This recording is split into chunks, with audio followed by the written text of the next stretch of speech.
So after I spent about 6 months restoring, repainting, and fixing all the things wrong with this car, it was involved in a hit and run. It's really disheartening because now I have to fix the quarter panel, which I already fixed about 4 months ago. Today we're gonna be doing some DIY dent repair on a budget with a stud welder dent repair kit from Harbor Freight, a few cans of paint and primer, and a little bit of clear coat. I'm Tyler. I'm your guinea pig for today's episode. We're gonna see if it's better to leave it to the pros or if you can DIY it at home yourself. Okay, so here's our starting point. It looks like somebody backed into this with a truck hitch. It's got multiple bulges, multiple creases, and this is a really complex fix. I have no idea what I'm doing, but let's head in the garage, let's get this sorted out, and try and get this car fixed. The kit comes with the gun, 2 different size studs to weld, 2 different size corresponding tips for it, the slide hammer. That's all you need.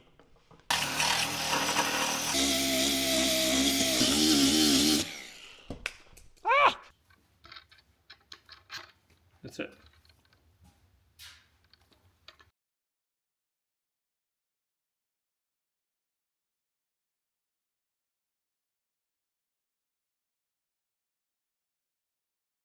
There we go. So you put it on, twist it back towards you, pull this back while you're doing it, that locks it in.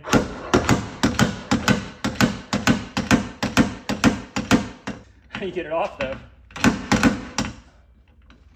I really locked that one on there. It's working now. I got it to lock on, but now I really got it locked. Oh, there you go. You just push it in. Okay. You pull it and push in, pull it. Twist it to you, pull it to you, and then... You push back in.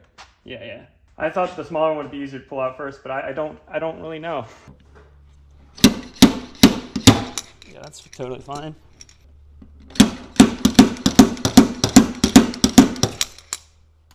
Okay, cool.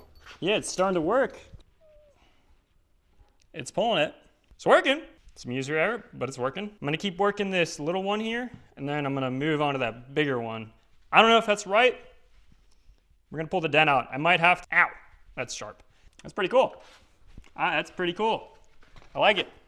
So I spent the next couple of hours trying to figure out how this Harbor Freight dent puller worked. I was having a lot of trouble getting this thing to ground and actually stick. I had used the recommended 1/2 second to a second time in the instructions and on the gun, but that would not get the little tabs to stick, so I kept upping it little by little. Eventually, the only way I could get these to stick is if I held them somewhere between 7 and 10 seconds on the actual panel, which if you know anything about these newer cars, this steel is really thin compared to old ones, and that is way too long.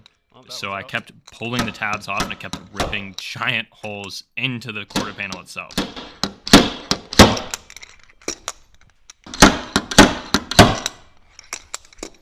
Problem I'm running into is these little guys are snapping off and leaving holes. I don't know why. It could be because the connection's not good enough. The videos that I watched online, the little this little tab thingy here on the end, the little end of it, flattened out a lot when they attached it to the metal. So far, I'd say it's pretty good. It's definitely doing what is advertised. I'm thinking probably because I'm not getting a secure enough connection with these, and probably because modern day cars have really thin steel now. That might be why I'm pulling through on that. Spent a little bit longer kind of trying to get to know this gun, trying to get to know how it works. And I bet all of you guys that actually do this for a living can probably tell right now that I'm doing everything in probably the incorrect order. I don't know, but this is new to me, so I'm just trying to learn something new and figure it out along the way and do this on a budget so I don't have to pay my deductible. So yeah, I spent a little bit longer with this Harbor Freight gun and I wasn't quite getting the results I wanted, but if you notice, the body line itself where the bumper attaches is significantly smushed in. And I think that's something that I probably should have taken care of first, but that is not the order I did it in this video. So you guys can argue down in the comments about how I'm doing this incorrectly and stuff. But if you're an actual bodywork guy, let me know, please, because I'd like to get some better tips and get better at this as I go. All right, so I'm making some progress, guys. The only issue is you see that bottom body line? If you look at it from this way, do you see how it's got that little curve in right there? You see how you can see the tire there? You come over to the other side, you can't see the tire. So I gotta pull that out, and I think I have a solution. Now, I know what you're thinking. Tyler, this is really stupid. The answer is yes. This is really dumb. But I can't think of a different solution. This is the only solution I have, and I'm on a budget.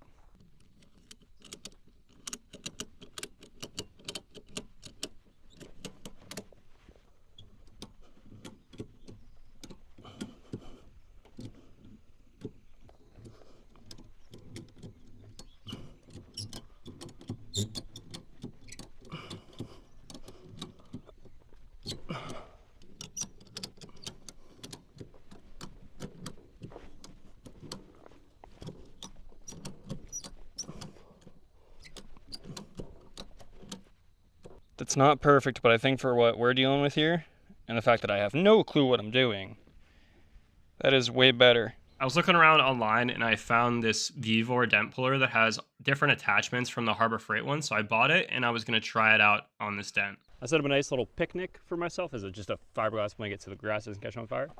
And we're going to get back to work with the Vevor welder. I'm going to try out this sucker right now. Try and like go like right here, right here, right here, right here.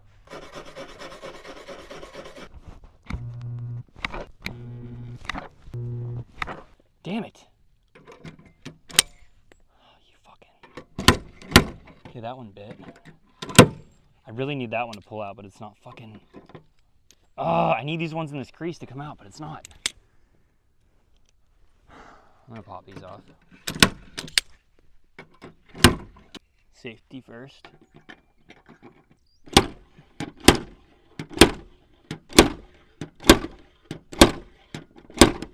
Holy shit, guys.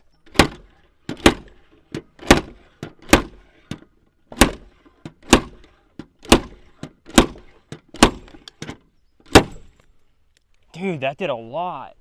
But it started to pull this out right here. We're getting there. Dude, this thing is awesome. So it overheated the Vevor. It needs a break.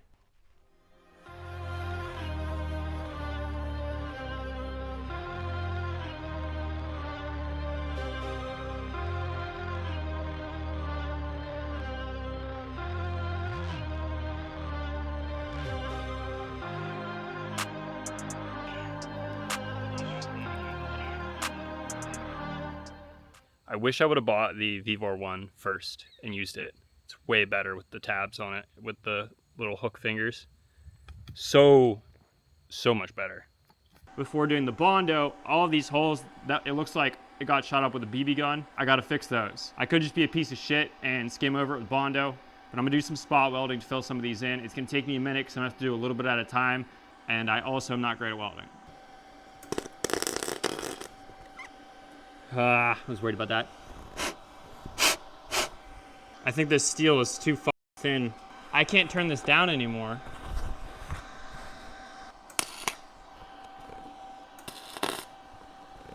Nope. This is not the order of operations I wanted to do things, but I tried to weld some of the holes shut, and from me grinding down the metal repeatedly and heating it and pulling it, yada yada, it's paper thin. So I'm just blowing more holes in it with the welder, and probably the lack of experience. I had to turn the whole way down. I turned the feed speed up and down, and I checked again and again. Nothing. So I'm gonna skim over all this bare metal real quick with our favorite goodie.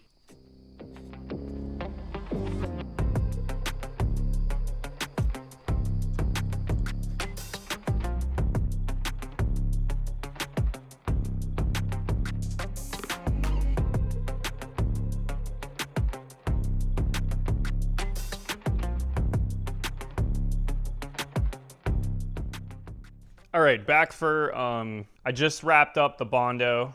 My first session, I put down 3 coats yesterday. I let it cure for 24 hours. I don't know if that matters or not. But I'm just watching some Donut on the TV there, and I'm back here, and it's really bright. Holy shit. So here's where we're at right now. I got a lot of skimming to do, a lot of sanding. So I went online and on YouTube and watched a bunch of tutorials because this is probably the most complex fix I've ever done. It's not just a simple hole. This wheel arch here, I'm gonna have to try and make this line myself. And then also there's a body line here I'm gonna have to try and make myself that separates this bottom plane from this top. And I'm gonna have to skim all these low spots and sand it all again. So that's what we're gonna do right now.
Everything's taped off.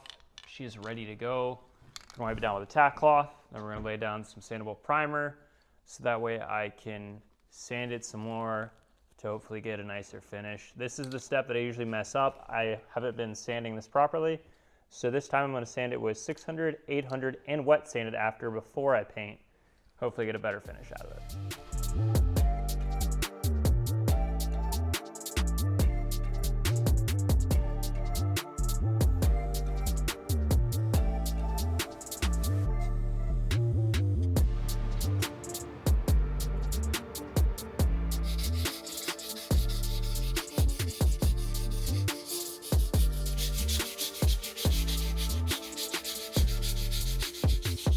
I think for being a guy in my garage with literally no idea what I'm doing, pretty dang good.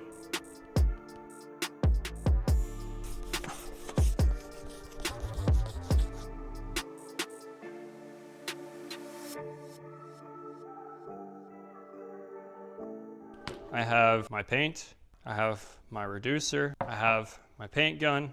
I left the gun set up the same as last time when Shane showed me how to spray some primer. So this is gonna be my first time spraying out of a gun by myself, unsupervised. Ooh, that's sparkly. Fuck it, all of it sounds good. Bad news, I didn't clean out the gun well enough. I ran some thinner through it and left it in it, but I guess I didn't clean it out enough. It's clogged in here somewhere. Fuck.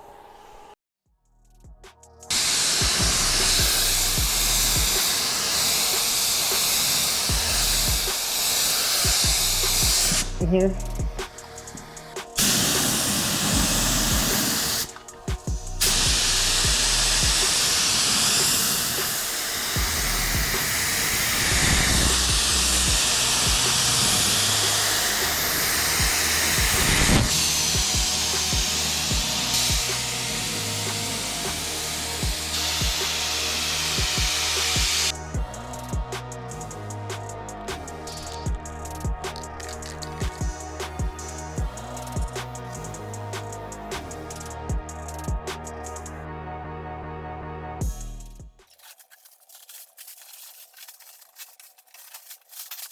She's painted. Now, just when you guys thought all of the sanding was done, in fact, it is not. I have my wonderful assortment of sandpapers here. We're gonna start with a 600, knock all this orange peel off, try and smooth out the clear coat. Then I'll work my way up to 3000. Unfortunately, there's a hard tape line here, right here, that I'm gonna have to get out. So we'll just have to sand this whole quarter panel down. If I was smart, I would have just taped the whole way into the corner here where the door is and opened that up, but it is what it is. And I didn't tape down the blankets that I had with the paper underneath them, so I got a little bit of overspray on the hatch.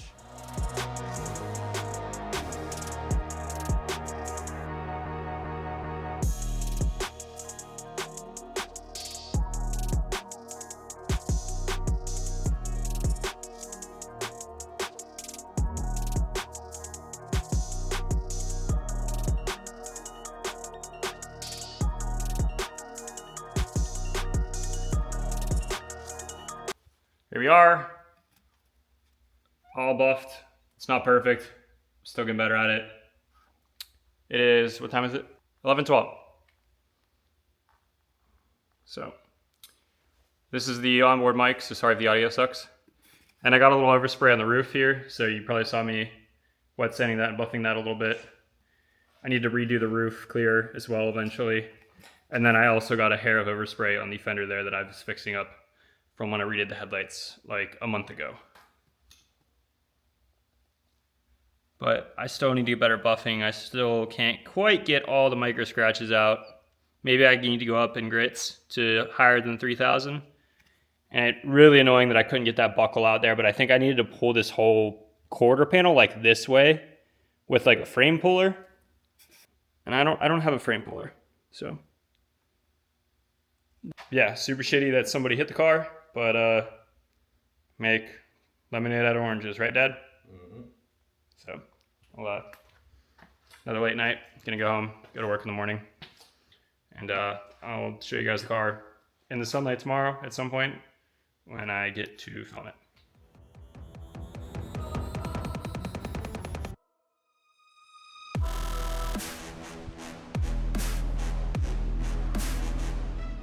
So overall, is it perfect? No. I missed a small crease at the top and around the antenna. I think for some dude in his garage who really doesn't know what he's doing, this is a better alternative than insurance totaling my car and taking it away from me. Because if that would have happened, I would have been really sad. Thank you guys for watching. If I can do anything from these videos to just inspire people to continue trying new things and push yourself outside your comfort zone, if you want to help support the channel, links are all down below. Don't forget to like, subscribe, and share this video. I'll see you in the next one.